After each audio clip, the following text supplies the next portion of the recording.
Hello, my name is Joe Swartz, and this is my job opportunity presentation for JUS 421C, my capstone in criminal justice. So let's get right into it. So the job I'm speaking about is sheriff's deputy, or if you want to be more specific, a Coconino County sheriff's deputy. The gentleman I spoke with was a fellow named Brandon. He works for the Paid Fredonia section of the Coconino County Sheriff's Department in their Marine Patrol unit. So I had a great interview with him. He was amazing, and we had a lot of fun, and I learned a lot of new things. So let's get right into it. So the current issues facing the sheriff's departments and multiple sheriff's departments that he said is staffing. So basically, it's tough to gain interest of potential employees, and it's just hard to really get them in there, get them through training, all that stuff, and get them sworn in. So this could definitely affect how stressed you feel if you don't have enough people on the job. Another stressor that he said deputy faces is you feel like you're not doing enough. You're not helping enough people, not helping the community enough. It doesn't feel like you're really putting your all. But he says you got to remind yourself you're there to investigate, you're there to do your job, and you're there to do the best you can for these people. So, shockingly, this is an interesting one. He said the biggest hurdle to employment is a polygraph. For those who don't know, according to the Santa Clara Police Department, polygraph is just a machine that tests bodily functions, think your sweat, heart rate, that sort of thing, to tell if you're lying. Now, one big thing about the polygraph that Brandon told me about that people assume they need to be perfect, and they assume they need to have a squeaky clean background, never so much as shoplifted a candy bar. And then when they do that, they end up being dishonest. And referring back to the Santa Clara Police Department again, there's not much that can bar you from being a cop. But one of them is lying. Current or future job openings, Brandon told me that detention officers are pretty much always hiring, as well as patrol units. And in fact, he recommends becoming a detention officer before entering a patrol unit because it helps with his judgment. But there's no real inverse to that other than investigative units. You know, everyone wants to be a detective. So during the interview process, it's made up of three primary phases. There's the written test, oral board, and fitness test. So the written test is just your standard written test, make sure you know your stuff and well enough. And then oral board is where you speak before members of the department, just so they can get just kind of get a feel for you.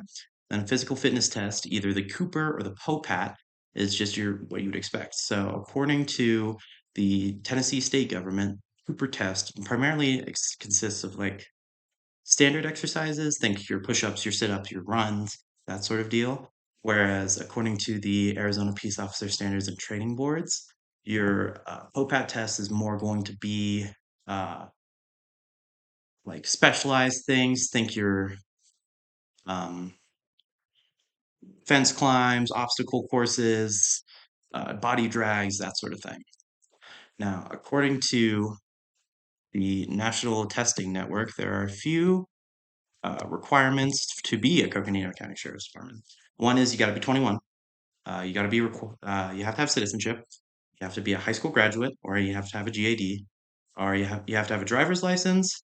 You need to have the ability to read and speak English, and you need to meet the AZ post requirements. Now, according to Brandon, there are some other things that they like to see, mainly that you have a degree in criminal justice, think the bachelor's in justice studies or just a standard criminal justice bachelor, and if possible, prior law enforcement or corrections experience. Perfect. So that was my interview. It went fantastic. It was great. You taught me a lot, and I feel very excited now. But let's get into some other things.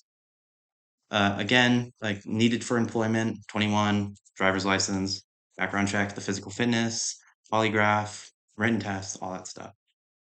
Uh, So when you're looking at a salary range, according to the Coconino County government, kind of depends on where you are in the system. So for a just your standard deputy sheriff, you make anywhere from 55,993 to 81,000 in that sort of range. If you move up to like a corporal, it goes up from like 68 to 94, detective 68 to 94, or a sergeant is like looking at 79 to 109. So it can definitely be a very lucrative career if you're looking to move up. But the benefits, according to the National Testing Network, there are a few really good benefits. For example, uh,